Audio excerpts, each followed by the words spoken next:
Hello friends, Radhe Radhe. Shri Ramcharitmanas पाठ की बहुत सुंदर पंक्तियाँ हैं, अर्थ के साथ में चौपाइयाँ जो सुनने में बहुत अच्छी लगेंगी। सुनिए।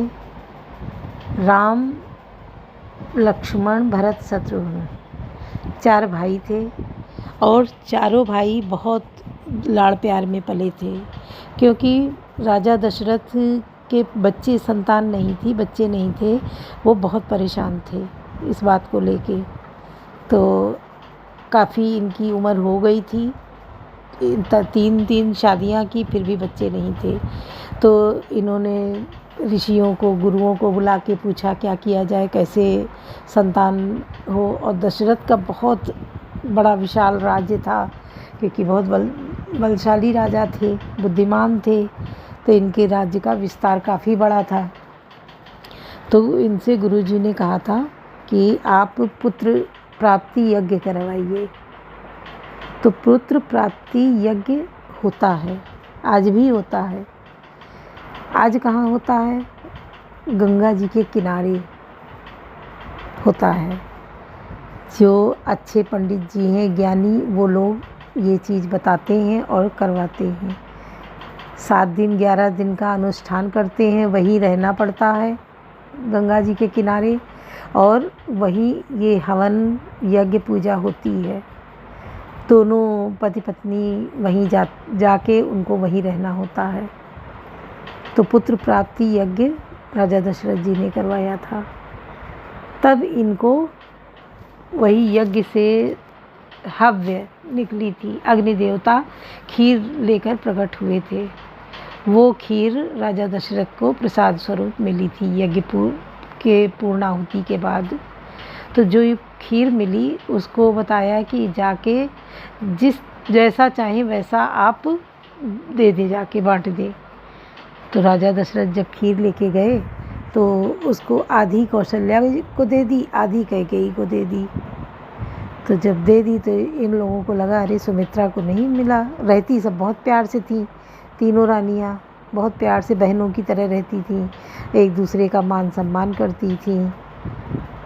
कैकेयी जो थी वो सबसे सुंदर थी, बुद्धिमान भी थी, सुंदर भी थी, और ये अपने भाइयों में इकलौती बहन थी। तो ये अपने मायके से भी बहुत लाड़ प्यार में पली थी, और यहाँ राजा दशरथ भी इनको बहुत मान सम्मान देते थे, सबसे ज़्यादा कैकेयी को ही मानते थे। तो ये इन लोगों ने बात तय की और कौशल्या ने अपनी आधी खीर सुमित्रा को दे दी और कैकेयी ने आधी खीर सुमित्रा को दे दी। तो उसी का ये हुआ नतीजा कि कौशल्या के बेटे राम हुए, कैकेयी के बेटे भरत हुए, और सुमित्रा के लक्ष्मण और शत्रुघ्न हुए, 2 बेटे हुए। तो भगवान सबको एक नज़र से देखते हैं। उन्होंने जिस तरीके से दिया उसी तरीके से उनको बच्चे भी मिले, और बच्चे सब बहुत अच्छे थे। इतने सुंदर कि राजमहल में जब खेलते थे, छोटे थे और थोड़ा चलने वाले, तो राम को कौशल्या माता जो है वो सुला दी पालने में, और कि हम जाएं अपना थोड़ा देख लें जाके किचन में, क्योंकि उनको भोग लगाना था भगवान का भोग ठाकुर जी को। तो प्रसाद तैयार करने के लिए गई। जब प्रसाद तैयार करके रख दी, कुछ करने गई तो देखा क्या, लौट के आई कि राम जो है वही खा रहे हैं, जो प्रसाद बना था उसको खा रहे हैं। तो बड़ा चौंक गई, हम तो राम को सुला के आए थे और राम यहाँ कैसे आ गए। तो फिर दौड़ के पालने में देखने गई तो देखा राम वहाँ पालने में सो रहे हैं। फिर यहाँ दौड़ के आई तो फिर यहाँ देख रही, बहुत परेशान हो गई। तब राम समझ गए माता परेशान हो रही हैं, तो वो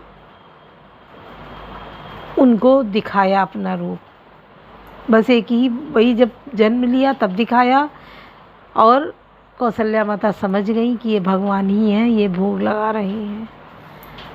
फिर और थोड़ा बड़े हुए, सब उनके बच्चों के पीछे दौड़ते थे। जब वो चलते थे बैया बैया खिसकते थे। कनक भवन था, उनकी फर्श हीरे मोती माणिक जड़े हुए थे, तो उसमें अपनी जब चलते थे परछाई देखे तो परछाई को पकड़ने दौड़ते थे। तो पीछे से रानियाँ, राजा दशरथ सब बहुत बालपन का इतना आनंद उठाते थे कि जिसका बयां नहीं हो सकता है। पीछे पीछे उनके दौड़ते थे। जब थोड़ा और चलने वाले हुए तो कमर में करधनी पहने और चल रहे हैं, गिर जाते हैं, फिर उठते हैं, फिर चलते हैं, और जब कोई पकड़ने दौड़ता है तो भागते हैं।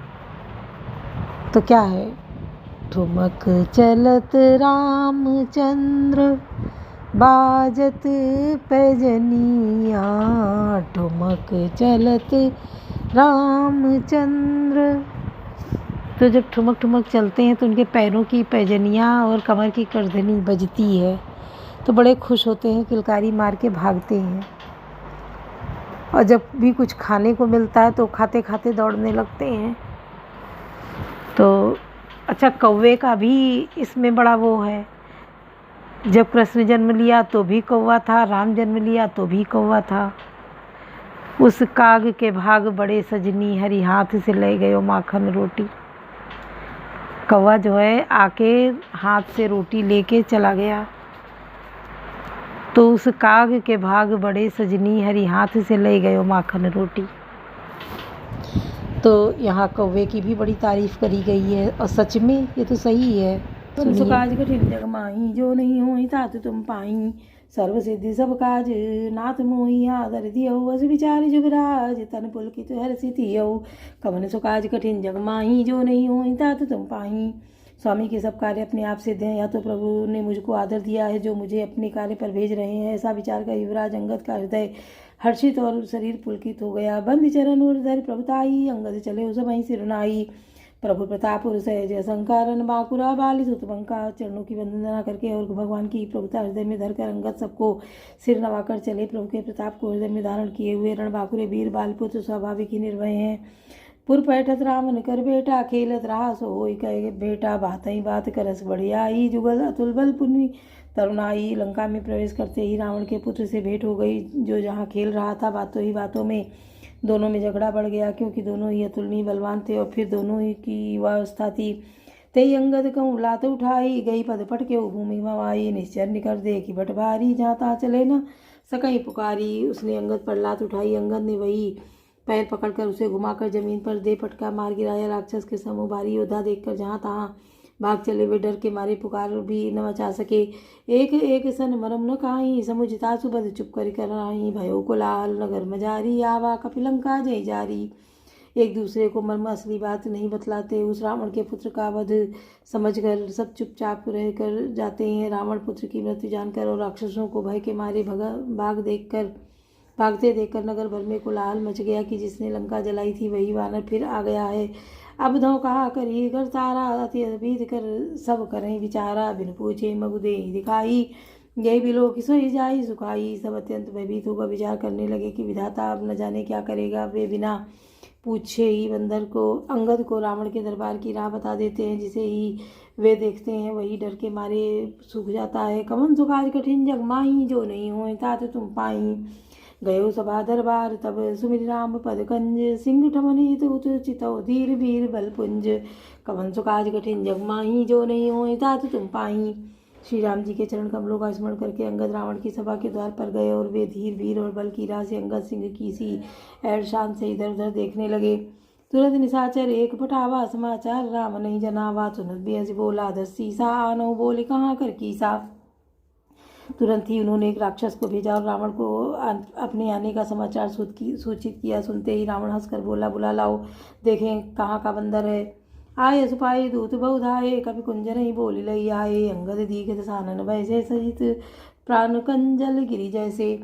आज्ञा पाकर बहुत से दूत दौड़े और वानरों को में हाथी के समान अंगद को बुला लाए। अंगद ने रावण को ऐसे बैठे हुए देखा जैसे कोई प्राणयुक्त सजीव काजल का पहाड़ हो। भुजा बिटप सिर शंग समाना, रोमावली लता जनु नाना, मुख नासिका नयन रुकाना, गिरि कंदरा खो अनुमाना। भुजाएं वृक्षों के और सिर पर्वतों के शिखरों के समान है। रोमावली मानो बहुत सी लताएं हैं। मुंह, नाक, नेत्र और कान पर्वत की कंदराओं और खोहों के बराबर हैं। गयो सभा मन ने कुन मुरा, बालित नय अति बल वाकुरा। उठे सभासद कपि कहूँ देखी, रावण उर्भा क्रोध विषेखी। अत्यंत बलवान बाके वीर बालीपुत्र अंगद सभा में गए हुए मन में जरा भी नहीं झिझके। अंगद को देखते ही सब सभासद उठ खड़े हुए। या देखकर रावण के हृदय में बड़ा क्रोध हुआ। कौन सुकाज कठिन जगमाही, जो नहीं हो तात तुम पाही। जथा मत गज जूथ महु, पंचानन चल जाई। राम प्रताप सुमिर मन, बैठ सभा सिर नाई। कवन सुकाज कठिन जगमाही, जो नहीं हो तात तुम पाही। जैसे मतवाले हाथियों के झुंड में सिंह निशंक होकर चला जाता है, वैसे ही श्री राम जी के प्रताप का हृदय में स्मरण करके वे निर्भय सभा में सिर नवाकर बैठ गए। कई दसकंठ कमन तय बंदर, मैं रघुबीर दूत दसकंदर। मम जानकी तो ही रही मिताई, तब इत कारण आयो भाई। रावण ने कहा, अरे बंदर तू कौन है? अंगद ने कहा, हे दशग्रीव, मैं श्री रघुबीर का दूत हूँ। मेरे पिता से और तुमसे मित्रता थी, इसलिए हे भाई मैं तुम्हारी भलाई के लिए आया हूँ। उत्तम कुल पुलस्ति करनाथी, शिव बिरंच पूज्यो बहुभांति। बर पायो कीन्यो सब काजा, जीत्यो लोकपाल सब राजा। तुम्हारा उत्तम कुल है, पुलस्त्य जिसके तुम पौत्र हो। शिव जी और ब्रह्मा जी की तुमने बहुत प्रकार से पूजा की है, उनसे वर पाए हैं और सब काम सिद्ध किए हैं। लोकपालों और सब राजाओं को तुमने जीत लिया है। न पव्यान मोह बस किम्बा, हरियाणो सीता जगदम्बा। अब शुभ कहा सुनो तुम मोरा, सब अपराध क्षमे प्रभु तोरा। राज मद से या मोह बस तुम जगत जननी सीता जी को हर लाए हो। तो अब तुम मेरे शुभ वचन, मेरी हितकारी सलाह सुनो। उसके अनुसार चलने से प्रभु श्री राम जी तुम्हारे सब अपराध क्षमा कर देंगे। दसन गाँव तृण कंठ कुठारी, परिजन सहित संग निज नारी। सादर जनक सुता करी आगे, यही विधि चलो सकल भय त्यागे। दांतों में तिनका दबाओ, गले में कुल्हाड़ी डालो और कुटुंबियों सहित अपनी स्त्रियों को साथ लेकर आदर पूर्वक जानकी जी को आगे करके इस प्रकार सब भय छोड़कर चलो। कवन सुकाज कठिन जग माही, जो नहीं होई तात तुम पाही। प्रणत पाल रघुवंश मने, त्राहि त्राहि अब मोहि। आरत गिरा सुनत प्रभु, अभय करेंगो तोय। कवन सुकाज कठिन जग माही, जो नहीं होई तात तुम पाही। और हे शरणागत के पालन करने वाले रघुवंश मन शिरोमण श्री राम जी, मेरी रक्षा कीजिए। इस प्रकार आर्थिक प्रार्थना करो। आर्थ पुकार सुनते ही प्रभु तुमको निर्भय कर देंगे। रे कपिपोत बोल संभारी, मूढ़ न जाने मोहि सुरारी। कहु निज नाम जनक करवाई, केता नाते मानिए मिताई। रावण ने कहा, अरे बंदर के बच्चे संभाल कर बोल। मूर्ख, तू मुझ देवताओं के शत्रु को तूने जाना नहीं। अरे भाई, अपना और अपने बाप का नाम तो बता, किस नाते से मित्रता मानता है।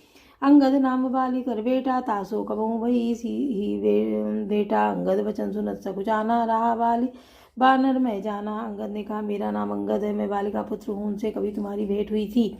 अंगद का वचन सुनते ही रावण कुछ सकुचा गया और बोला, हाँ मैं जान गया, मुझे याद है, आ गया है। बाली नाम का एक बंदर था। अंगद ताई बाली कर बालक, उपजे वंश अनल कुल घालक। गर्भ न गयो व्यर्थ तुम जायो, निज सुख मुख तापस दूत कहायो।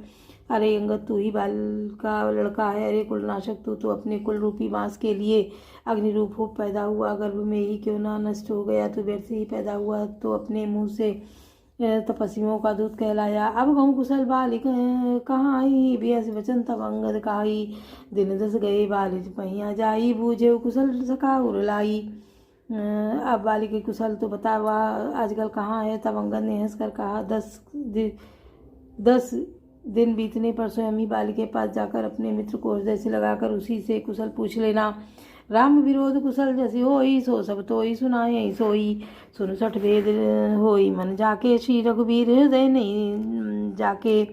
श्री राम जी विरोध करने पर जैसी कुशलते होती है, वह सब तुमको वो सुनावेंगे। हे मूर्ख, तू सुन, तू भेद उसी के मन की पीड़ा जानता है, मन में पड़ सकता है। भेद नीति उसी पर अपना प्रभाव डाल सकती है जिसके हृदय में श्री रघुबीर न हो। कवन सुकाज कठिन जग माही, जो नहीं हुई तात तुम पाही। हम कुल घालक सत्य तुम कुल पालक जगदीश। 10 शीस अंधो बधिर न अस कहाई, नयन कान तव 20। कवन सुकाज कठिन जग माही, जो नहीं हुई तात तुम पाही। सच है कि मैं तो कुल का नाश करने वाला हूँ, और हे रावण, तुम कुल के रक्षक हो। अंधे बहरे भी है, ऐसी बात नहीं कहते। तुम्हारे तो 20 नेत्र और 20 कान हैं। शिव बिरंच सुर मुनि समुदायी, चाहत जासु चरण सेवकाई। तासु दूत होई हम कुल बोरा, ऐसे मति उर बिहर न तोरा। शिव ब्रह्मा आदि देवता और मुनियों के समुदाय जिनके चरणों की सेवा करना चाहते हैं, उनका दूत बन होकर मैंने कुल को डुबा दिया। अरे ऐसी बुद्धि होने पर भी तुम्हारा हृदय फट नहीं जाता। सुनि कठोर वाणी कपि केरी, कहा दशानन नयन तरेरी। खलतव कठिन वचन सब राहूं, नीति धर्म मैं जानता हूँ। वानर अंगद की कठोर वाणी सुनकर रावण आंखें तरेर कर तिरछी करके बोला, अरे दुष्ट, मैं तेरे सब कठोर वचन इसलिए सह रहा हूँ कि मैं नीति और धर्म को जानता हूँ, उन्हीं की रक्षा कर रहा हूँ। कहे कपि धर्मशीलता तोरी, हम सुनी कृत परत्रिय चोरी। देखी नयन दूत रखवारी, बूढ़ी न मरो धर्म व्रतधारी। अंगद ने कहा, तुम्हारी धर्मशीलता मैंने भी सुनी है। वाह, यह कि तुमने पराई स्त्री की चोरी की है और दूत की रक्षा की बात की तो अपनी आंखों से देख लो। ऐसे धर्म के व्रत को धारण पालन करने वाले तुम डूब कर मर नहीं जाते। कान नाक बिन भागिने निहारी, क्षमा कीन तुम धर्म विचारी। धर्मशीलता तव जग जागी, पावा दरसु मऊ बड़भागी। नाक कान से रहित बहन को देखकर तुमने धर्म विचार कर ही तो क्षमा कर दिया था। तुम्हारी धर्मशीलता जग जाहिर है। मैं तो बड़ा भाग्यवान हूँ जो मैंने तुम्हारा दर्शन पाया। कवन सुकाज कठिन जग माही, जो नहीं हो तात तुम पाही। जन जल पर जड़ जंतु कपे, सठ विलोक मंबाऊ। लोकपाल बल विपुल, ससे ग्रसन हेतु सब राव। रावण ने कहा, अरे जड़ जंतु वानर, व्यर्थ बक बक कर ना कर। अरे मूर्ख, मेरी भुजाएं तो देखिए, सब लोकपालों के विशाल बल रूपी चंद्रमा को ग्रसने के लिए राहु हैं। पुनि नवसर मम कर निकर, कमल निपर करी बास। सोबत भयो मराल एव शंभु सहित कैलाश। कवन सुकाज कठिन जग माही, जो नहीं हो तात तुम पाही। फिर तूने सुना ही होगा कि आकाश रूपी वातालाप में मेरी भुजाओं रूपी कमलों पर बस कर शिवजी सहित कैलाश हंस के समान शोभा को प्राप्त हुआ था। बोलो सियावर रामचंद्र की जय। पवन सुत हनुमान की जय। लाडले लखन लाल की जय।